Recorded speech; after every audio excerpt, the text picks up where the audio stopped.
વીડી news Valsad. નમસ્કાર મિત્રો, હું છું વિરાજ પટેલ, જે ચાલશે સત્યની સાથે દોડશે સમયની સાથે એવી એકમાત્ર ન્યૂઝ ચેનલ વીડી ન્યૂઝ વલસાડમાં આપ સૌનું સ્વાગત કરું છું. આજે હું છું ધરમપુરના ખારવેલ ગામ ખાતે, કે જ્યાં ગોલકા ડેરી પ્રોડક્ટ્સ કરીને એક નાની એવી પ્રાઇવેટ લિમિટેડ કંપની છે. એ ખારવેલના વાવફળિયામાં સ્થિત આ કંપની, જે વાવફળિયાના ગ્રામજનોનો આરોપ છે કે આ કંપની દ્વારા પ્રદૂષિત પાણી ચાલુ રસ્તાએ વહેવામાં આવે છે, તથા આ જ પ્રદૂષિત પાણી એમના ખેતરોમાં જે હાલે ડાંગરનો પાક થયો છે એમાં પણ છોડી દેવામાં આવ્યું છે, જેના લીધે એમને પાકને પણ નુકસાન થાય એવી શંકા જઈ રહી છે. મિત્રો, તમને બતાવીશું દ્રશ્યો કે આ કંપની દ્વારા ચાલુ રસ્તાએ કેવી રીતે પ્રદૂષિત પાણી ફેલાઈ રહ્યું છે. તમે જોઈ શકો છો મિત્રો, આ દ્રશ્યો તમે જોઈ શકો છો. ત્યાં ચાલુ રોડ છે મિત્રો, કંપનીના ગેટની સાથે જ આ ચાલુ રોડ, કંપનીના ગેટની સાથે જ આ ચાલુ રોડ છે, અને એની સામેથી જ્યારે ગટર લાઈન દ્વારા આ પાણી વહેવામાં આવે છે, પ્રદૂષિત પાણી. મિત્રો, જોઈ શકો છો તમે.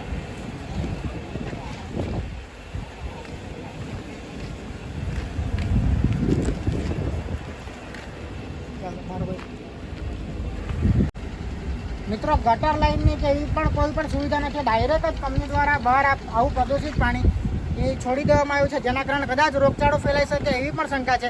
અને ગ્રામજનોનો આરોપ છે કે મિત્રો, આ જ પ્રદૂષિત પાણી એમના ખેતરમાં પણ છોડી દેવામાં આવે છે, જેના લીધે હાલે જ જે ડાંગરની રોપણી થઈ છે, ડાંગરના પાક પણ નુકસાન થવાની શંકા છે. મિત્રો, મારી જોડે ગ્રામજનો પણ છે, એમની પણ આપણે મંતવ્ય સાંભળીશું, એમના પણ વિચાર સાંભળીશું કે કઈ રીતે આ કંપની દ્વારા એમને નુકસાન થઈ શકે છે.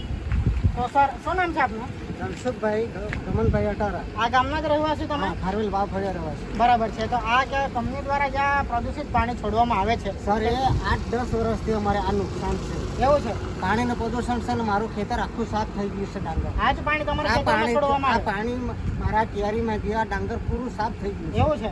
હા. અચ્છા, તો એટલે દર વર્ષે જ આ દર વર્ષે અમારો આ ડાંગરનો પાક પૂરો થઈ જાય છે આ પાણી છોડવાથી. તો તમે આગળ કઈ રજૂઆત કરી? આગળ અમે 8-10 વર્ષથી રજૂઆત કરી, આવીને સરપંચ દ્વારા અમે રજૂઆત કરી. પણ રજૂઆત કરી એટલી વાર એ લોકો બોલે છે કે અમે પછી પાણી નથી કાઢીએ. પણ જ્યારે વરસાદ ચાલુ હોય ત્યારે એ લોકો પાણીનો નિકાલ નથી કરતા, છોડી દેતા. હા. અને વરસાદ નહીં હોય, ચોમાસામાં બી આ રીતનું થતું હોય છે. ચોમાસા આગળ ટેન્કર દ્વારા જતો હોય, ચોમાસામાં એ લોકો પાણી છોડી દેશે. ચોમાસામાં ટેન્કર નહીં બોલાવે, ડાયરેક્ટ પાણી આવી રીતે છોડી દેવામાં આવે. વરસાદ ચાલુ હોય ત્યારે છોડી દેશે. બરાબર છે. હા, એટલે તમારો દર વર્ષનો પાક અમારો પાક આવામાં પૂરો થઈ ગયો છે. અમારું ખેતર છે બાજુમાં, પૂરું ડાંગરનું ખેતર પૂરું થઈ ગયું છે. બરાબર છે. કંપની દ્વારા તમને કઈ સહાય એવી આપવામાં સહાય નથી આપતી. આજે એટલા વર્ષથી અમને સહાય કોઈ આપતા નથી એ લોકો. એવું છે? હા. દર વર્ષે પ્રોબ્લેમ. કાલે મામલતદારને આવેદનપત્ર આપ્યું છે, અમે એ લોકો શું ડિસિઝન લે એના પર ચાલશે. તો સરપંચ સાહેબ 8 વર્ષથી તમે જે છે આ પ્રોબ્લેમ છે, તો સરપંચ સાહેબને તમે રજૂઆત કરી? સરપંચ સાહેબ નો માનતા નથી ને ગામજનો નો માનતા નથી, દાદાગીરી કરે છે. રજૂઆત કરે તો દાદાગીરી કરે છે. ને બાજુમાં બોર છે 2-3 રાજુભાઈ ના, પૂરું પાણી બગડી ગયું છે. હા, આ ભાઈ નું આ જ પ્રદૂષિત પાણી પચીને. હા, પચીને. કેમનું પાણી આમનું છે? હા, રાજુભાઈ. હા સર, મારું નામ દુર્ગાપ્રસાદ ગુપ્તા છે. હું અહીંયા ડેરીના જસ્ટ સામે લગભગ 100 મીટરનું દૂર સામે તમારું ઘર છે? 100 મીટરનું દૂર છે. મારું બોરનું પાણી, હું 4 વર્ષથી અહીંયા રહું છું. 4 વર્ષથી દર ચોમાસામાં નાહવા ધોવા માટે ટ્યુબવેલ તો વાપરાય જ નહીં, પણ નાહવા ધોવામાં પણ પાણી વાપરાઈ શકાય તેવું નથી. ને ઉનાળામાં પાણી થોડુંક નોર્મલ થઈ જાય છે, પણ ચોમાસામાં તો બિલકુલ નહીં. તમે જુઓ તો તમે મોડામાં જરાક લાખીને ટ્રાય કરો તો તમને ખ્યાલ આવશે કે કેવું લાગે. પીવાનું પાણી ક્યાંથી લાવો? સાહેબ, વેચાતો લાગે સાહેબ. હવે તો અમારો એક કમ્બાઈન બોર છે સાહેબ. એક કમ્બાઈન બોર ને 4 ઘેર, 4 ઘેરમાં 35 માણસ.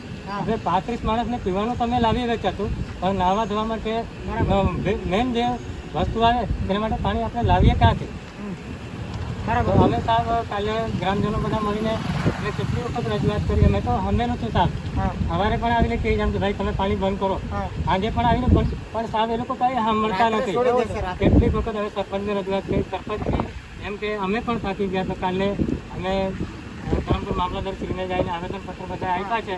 હવે મામલતદારશ્રીનું શું ડિસિઝન આવે તેના પર અમે બેસી રહેલા છે કે એનો કઈ ડિસિઝન આવે.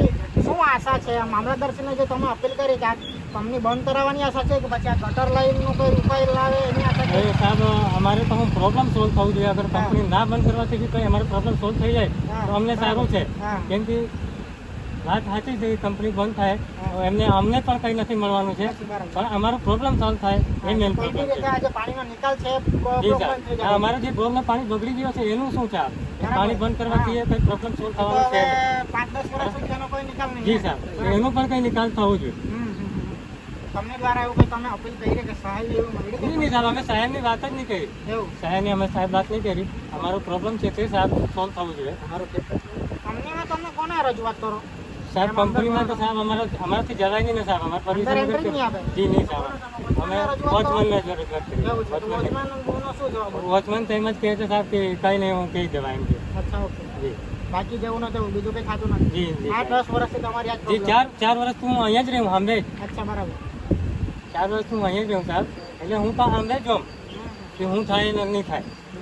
બરાબર. આ ખેતર જે મિત્રો આ ભાઈની વાત પણ ખોટી નથી. તમે જોઈ શકો છો, તમે લાઈવ જે બી નજારો છે જોઈ શકો છો કે ડાયરેક્ટ જ આ ગટર લાઈન દ્વારા જે આ પાણી છોડાઈ રહ્યું છે, એકદમ પ્રદૂષિત પાણી કે જે પાણીનો સંગ્રહ થતાની સાથે કદાચ રોગચાળો ફેલાઈ શકે એની પણ શંકા છે. મિત્રો આ જોઈ શકો છો તમે, ડાયરેક્ટ જ આ જો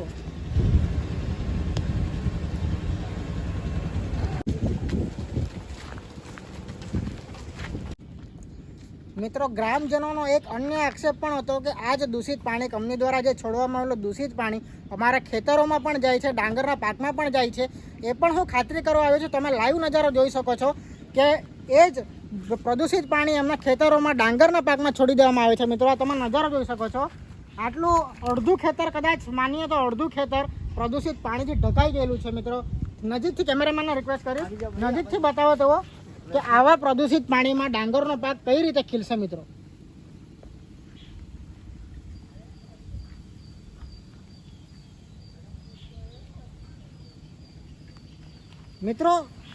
મિત્રો આવા આદિવાસી વિસ્તારમાં કે જેમાં વર્ષની એક વાર રોપણી થતી હોય, તેમાં માત્ર ખેડૂતને એક ક્યારી હોય ને તેમાં આવી રીતે ડાંગરનો પાક કરતો હોય, જેમાં અડધો પાક પણ આવી રીતે પ્રદૂષિત પાણીથી જ્યારે ઢકાઈ જાય ને પ્રદૂષિત પાણીથી જ્યારે આખો ડાંગરનો પાક ફેલ જાય, ત્યારે એ પ્રદૂષિત પાણીથી ફેલ થયેલો પાકનું નુકસાન શું માત્ર ખેડૂત જ ભોગવશે? એનો જવાબદાર કોણ લેશે? મિત્રો એ જવાબદાર શું કંપની લેશે?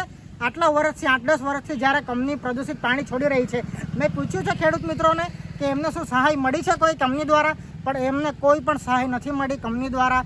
ઉલટાનું જ્યારે એવો રિક્વેસ્ટ કરવા જાય છે કે પાણી તમે ના છોડો, ત્યારે એમને કોઈક રીતે સાંત્વના આપીને મોકલી દેવામાં આવે છે. કંપનીની અંદર પણ એન્ટ્રી નથી મળતી. મિત્રો તમે ખાસ જોઈ શકો, આ દ્રશ્ય તમે જોઈ શકો છો કે આવા કેમિકલવાળા પાક કદાચ પાકી પણ જાય તો કદાચ કોઈ ખેડૂતને ખાવાનું મન ન થાય એવી દશા છે આ ખેતરની. તો મિત્રો હવે આગળ કઈ રીતે આ ખેડૂતો પોતાનો પાક નિખારશે એ સવાલ થઈ રહ્યો છે. મિત્રો કોમેન્ટ કરો કે આ કંપની દ્વારા શું થવું જોઈએ, શું આ ખેડૂતોનો કંઈક ન્યાય મળવો જોઈએ, કોમેન્ટ કરો. તો આ જ ખેતરના ખેડૂત પણ મારી સાથે છે, એમને પૂછીશ કે તેઓ કઈ રીતે પાક કાઢે છે અને આ પાક શું નિખરશે કે નહીં. તો સર આ પાક કેવી રીતે હવે થશે કે પછી બગડી જશે બધું? આ પૂરો સાફ થઈ જાય પાક, પૂરો આજે 3-4 વર્ષથી મારી એ જ હાલત છે ખેતરની. હા, 3-4 વર્ષથી તમારો પાક થતો જ પૂરો નથી. થઈ જાય. હા, એમ એવું છે? કોઈ ડાંગર આ બધું મરી જ જાય ડાંગર એમ. એવું છે? હા, આ પાણી જેટલે ફરે એટલું બધું સાફ થઈ જાય અમારું ડાંગર. તો તમે રજૂઆત કરી કઈ? રજૂઆત કરે તો અમને ઉપરથી દાદાગીરી કરે છે એ લોકો. એવું છે? પૈસા આપણને વળતર આપણને માર્ગ ઉપરથી દાદાગીરી કરે અચ્છા, છે. એટલે તમે જે ખેતરમાં કાદવ પડાવ્યા, તરુ નાખ્યું, બિયારણ લાવ્યા, ખાતર નાખ્યું, અમે એનું કોઈ બધું રજૂઆત નુકસાન? કરીને એ લોકોને બોલાવીને બતાવ્યા તો એ લોકો કહે ખાતર તમારે લાખવા ત્યાં આવું થઈ ગયું એમ કે. એવું છે? ખાતર લાખવા ત્યાં તો ઉપરની કેરીમાં તો નથી થતું, હાજી. આજ કેરીમાં કેમ આવું થાય છે? બરાબર છે. એ બતાવતા હોય તો એ લોકો એમ કે નથી, એમ કે અમારે પાણી ગયા વર્ષોનો પાક તમારો નીકળેલો કે પછી આખું ફેલ? ફેલ આખું fail. ગયેલું. નુકસાની ને કઈ? કેટલાની આ નુકસાની? આ પાણી હોય આપણે હાથમાં લઈએ કે પગમાં લઈએ એકલો ખજવાળ આવતી હોય. હા. આ એ પાણી તો તો સ્મેલ ખજવાળ આવે જ થતી. છે, મને હા. બી સ્મેલ આવે છે હાલે. બહુ ખજવાળ એમ. એવું છે? હા, આ જેટલું પાણી ફરશે સર હા. એટલું બધું ખેતર સાફ થઈ જશે અમારું. બરાબર. હા, ગઈ વર્ષે એ જ તેની મારો નુકસાની તો problem તમારે જ ભોગવવી હતો. પડે. હા, 1 રૂપિયા નથી આપતા એ લોકો અમને. એવું છે? કંપની દ્વારા. તો મિત્રો જોઈ શકો છો તમે કે આવી રીતે લાચાર ખેડૂતો જ્યારે પોતાની જમીનમાં જ્યારે ખેતી કરે છે, પોતાની જમીનમાં ખેતી કરવા છતાં એમને પાક નીકળી શકતો નથી, કારણ કે કોઈ અન્ય કંપની દ્વારા પ્રદૂષિત પાણી છોડી દેવામાં આવે છે. તો મિત્રો શું એક ખેડૂતનો આટલો હક નથી કે પોતાની જમીનમાં ખેતી કરીને પાક નિખારી શકે? મિત્રો કોમેન્ટ કરો કે આ ખેડૂતને ન્યાય મળવો જોઈએ કે નહીં, ગ્રામજનોનો ન્યાય મળવો જોઈએ કે નહીં, એ જોઈશું.